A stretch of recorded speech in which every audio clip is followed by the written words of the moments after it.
Hey guys, Mr. Surplus Nut, bringing the second part on this series of videos called pepper spray versus guns.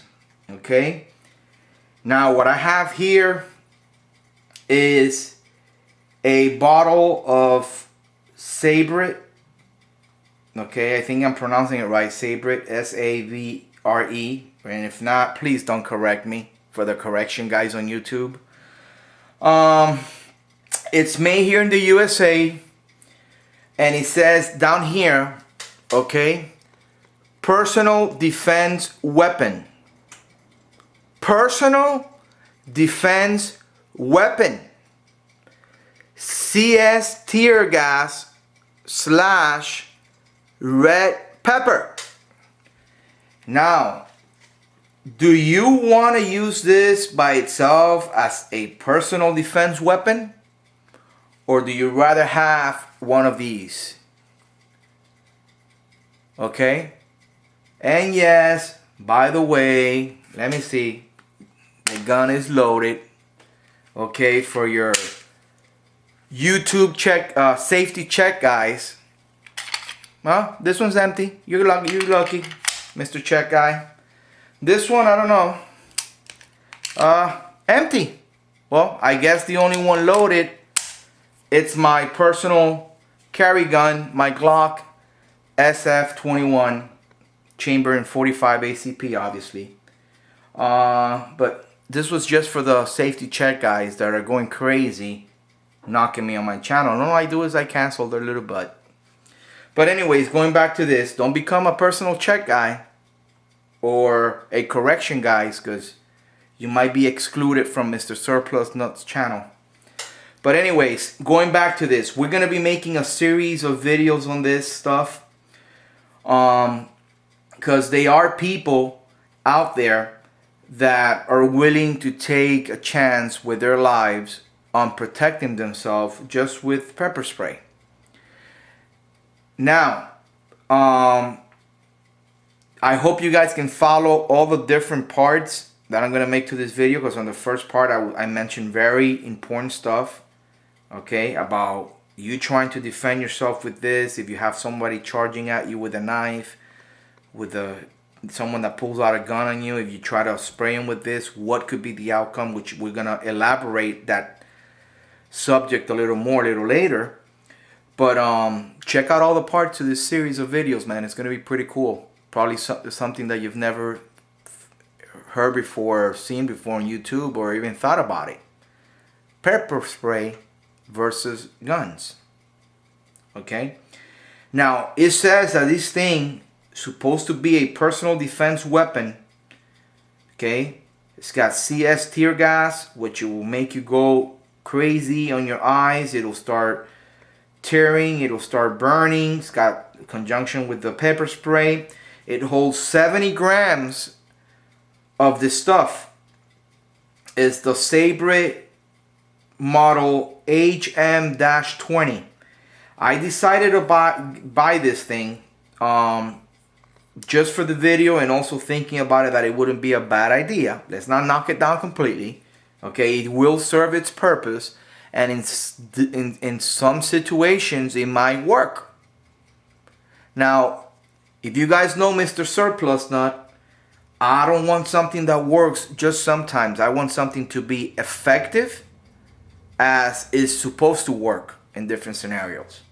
So I'm going to take the ultimate venue on, if I'm going to carry this stuff, I'm going to make sure I have my SF-21 with me. Okay? And I have another 2 spare clips of 13 rounds. Okay? If the situation arises, never thought about carrying pepper spray before till I decided to make this video, and I had this comment and video request, but it's a good idea. Wouldn't be bad to carry this one. That's why I bought a big one. On your concealment jacket, keep it on your pocket where you can reach it, and having your gun on your best holster. You know, depending on the situation, this might work out or might escalate things. But in that case, you can always goes to your second choice of self-defense, which could be any of your handguns.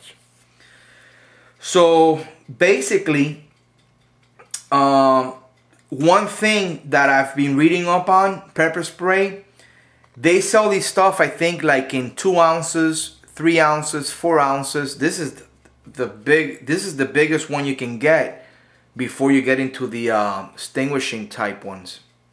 Okay, this is a 70 gram. It holds a lot. You can do quite a few shots with this thing. Haven't really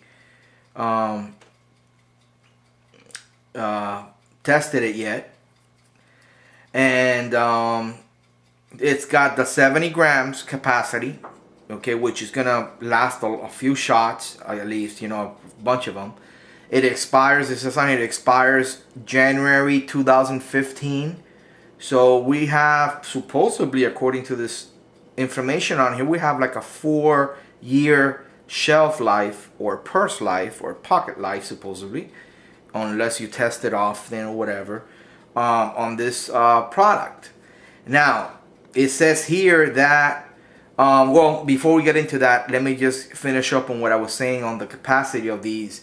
I've read up where different states, you might get in trouble if, for like, let's say my state may allow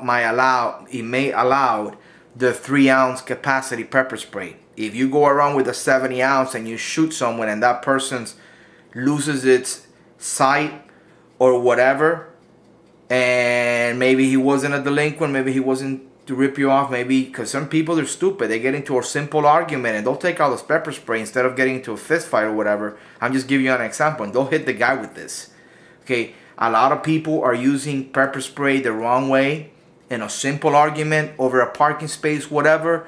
Okay, things escalate, verbal comments are made back and forth. One guy gets pissed off, he takes off the pepper spray, hits the guy in the face with this. The guy goes crazy on the floor screaming, rubbing his eyes, and then the guy comes and jumps on him and beats him down.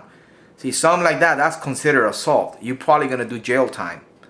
Okay, and in something like that, when things get clarified, that's where I've heard that certain states only allowed pepper spray dispensers for self-defense situation with different capacities. Like your state might allow a 5 ounce, another state might allow a 3 ounce or a 2 ounce, like the little ones that, you know, ladies carrying as a keychain. You know, read up on this stuff, man. Don't just buy a big bottle of pepper spray and go around there, you know, acting crazy. Okay, you can get in trouble with the law. But anyways, it says here that this stuff, if you're gonna trust it as a personal defense weapon, you need to test it periodically. Now, I don't know if you want to get Joe, your brother, or Jimmy, your cousin, and stand them, let me see, 15 feet away and hit them with this stuff side to side and have your brother Joe or your cousin Jimmy go crazy and see if they can handle it. And that will be a way of testing it. I mean, I don't know. I mean, what way would you be testing this stuff to see if once in a while you spray it and it goes off and it reaches 15 feet? Or they're talking about the effectiveness of the content here, whether it's going to burn their eyes, you know, completely, you know, make them go crazy or whatever. Well, no, sorry, it wasn't 15 feet. Effective range 10 to 12 feet. That's pretty far. Okay, so it says that if you do get into a situation where you have to use this to escape immediately and call police, do not try to capture the attacker. Just spray him down, hope you hit him in the eyes. Once you see him go crazy, run away and call the cops. Okay, well, we're not gonna make this so freaking stupid, you know, this video, just by saying that. We're gonna go ahead and cover a little bit more than this. And I'll catch you guys back on pepper spray versus guns.